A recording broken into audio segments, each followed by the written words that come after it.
महाभारत कथा में कीचक एक ऐसा पात्र है जिसे पांडुपुत्र भीम ने कुरुक्षेत्र के युद्ध से पहले ही भयंकर मौत के घाट उतार दिया था।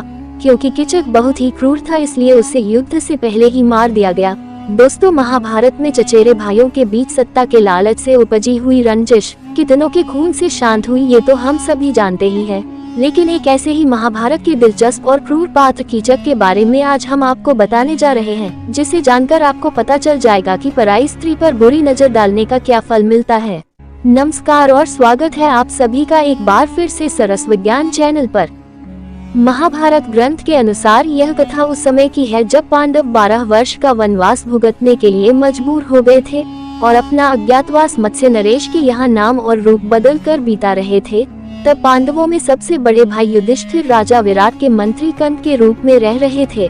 वही भीमसेन रसोया वल्लभ के रूप में और अर्जुन बृहन्नला नाम के किन्नर के रूप में, नकुल तथा सहदेव तांतिपाल और ग्रंथिक के नाम से और आखिर में द्रौपदी सैरेंद्री के नाम से राजा विराट की राजधानी में अपना जीवन यापन कर रहे थे।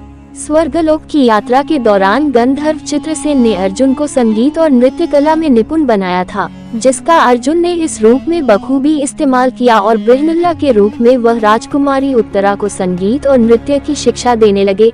ऐसे ही द्रौपदी भी धीरे धीरे राजा विराट के राजमहल तक जा पहुंची और रानी की दासियों में शामिल हो गई। राजा विराट का प्रधान सेनापति उनकी रानी का भाई कीचक था, जिसके अधिकार में पूरी सेना थी, जो स्वयं भी एक प्रख्यात बलशाली योद्धा था। कीचक के ही समान बलशाली उसके 105 भाई और थे। इन सभी के रहते कीचक निडर और घमंडी हो गया था, जो सदा अपनी ही मनमानी करता था।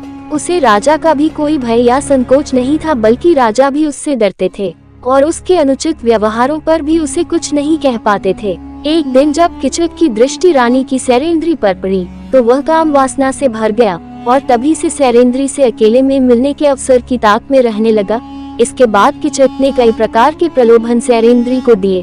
तब सैरेंद्री ने उसे समझाया कि मैं एक पतिव्रता हूँ, जो अपने पति के अतिरिक्त किसी भी अन्य पुरुष की कामना नहीं करती, इसलिए तुम अपना ये पाप पूर्ण विचार त्याग दो। लेकिन कीचक नहीं माना। इसके बाद एक दिन जब सैरेंद्री किसी काम से कीचक के भवन में पहुंची, तो वह दुष्ट उसके साथ बल का प्रयोग करने पर उतारू हो गया। तब कीचक को धक्का देकर सैरेंद्री भागी भागी राज्यसभा में जा पहुंची, परंतु कीचक ने वहां पहुंचकर राजा विराट के सामने ही उसे बाल पकड़कर जमीन में पटक दिया। अपने सामने ये सब होता देखकर भी राजा विराट उसे कुछ भी कहने का साहस न कर सके। इस वाक्य के बाद सैरेंद्री बनी द्रौपदी यह जान चुकी थी कि इस दुरात्मा से राजा विराट भी उसकी सहायता नहीं कर सकते थे। अंततः रात्रि में द्रौपदी रोती हुई भीमसेन के पास गई और रोते रोते उसने भीमसेन को अपनी व्यथा कह सुनाई। भीमसेन ने उसे वचन दिया कि वह दुष्ट कीचक कल का उगता हुआ सूरज नहीं देखेगा। दूसरे दिन सैरेंद्री ने भीमसेन की सलाह के अनुसार कीचक से प्रसन्नता पूर्वक बातें की और रात्रि में उसे नृत्यशाला में मिलने बुलाया। सैरेंद्री की बातों से प्रसन्न होकर कीचक जब रात्रि में नृत्यशाला में पहुंचा, तो वहां भीमसेन द्रौपदी की एक साड़ी से अपना मुंह और शरीर ढककर बैठे हुए थे।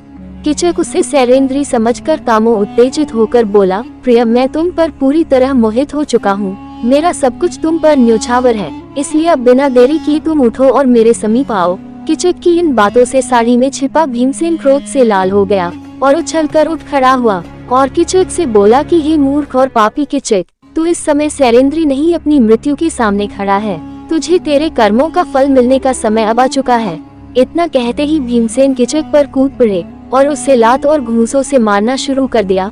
कुछ ही देर में भीमसेन ने कीचक को मार मार कर अधमरा कर दिया। जब भीमसेन कीचक को मार रहे थे तब बृहन्नला जोर जोर से मृदंग बजा रही थी, ताकि कीचक की चीखें नृत्यशाला से बाहर ना जा सके। मृदंग के इसी शोर तले भीमसेन ने कीचक को पटक पटक कर मार डाला और कीचक का वध करने के बाद उसके अंगों को तोड़ मरोड़ कर उसे मांस का एक लोथड़ा बना लिया। फिर वो उस लोथड़े को द्रौपदी को दिखाते हुए बोले कि ये देखो पांचाली, मैंने इस दुष्ट को कैसा सबक सिखाया है। इसके बाद भीमसेन और सैरेंद्री अर्जुन के पास गए और उन्हें बताया कि कीचक मारा जा चुका है। तब बृहन्नला ने मृदंग बजाना बंद कर दिया। तत्पश्चात तीनों अपने अपने कक्ष में जाकर सो गए। अगली सुबह सैरेंद्री ने ही सबको दिखाया कि उसका अपमान करने वाला कीचक किस दुर्दशा को प्राप्त हुआ है, परंतु कीचक के 105 भाइयों ने सैरेंद्री को पकड़कर बंदी बना लिया और उसे जबरदस्ती कीचक की चिता के साथ बांध दिया। कंक, वल्लभ, बृहन्नला, तंतिपाल, ग्रंथिक के रूप में वहां उपस्थित 5 पांडवों से द्रौपदी की ये दशा देखी तो नहीं जा रही थी। किंतु अज्ञातवास के चलते वह वहां अपने असली रूप में नहीं आ सकते थे। इसलिए भीमसेन ही एक बड़े वृक्ष को उखाड़कर किचक के भाइयों पर टूट पड़े और किचक के कई भाइयों को मार डाला। जो बाकी शेष बचे वह वहां से अपने प्राण बचाकर भाग निकले। इसके बाद भीमसेन ने द्रौपदी को मुक्त किया और सांत्वना देते हुए महल की ओर भेज दिया और स्वयं गुप्त मार्ग से होकर अपने स्थान पर लौट आए। किचक और उसके भाइयों का हश्र देखकर सभी लोग सैरिंद्री से भयभीत रहने लगे। किचक की मौत की सूचना चारों ओर आग की तरह फैलने लगी थी, जिसके बाद कौरवों ने राजा विराट के यहाँ आक्रमण कर दिया था। तो दोस्तों, अब आप ये समझ ही गए होंगे कि पराई स्त्री पर कुदृष्टि डालने वालों का हाल किचक की तरह ही होता है। इसलिए सभी स्त्रियों का हमेशा आदर और सम्मान करें। अगर आपको वीडियो पसंद आए हो तो अपना भरपूर प्यार दें, लाइक और शेयर करके, और साथ ही चैनल को सब्सक्राइब जरूर कर लें। धन्यवाद। जय श्री कृष्ण।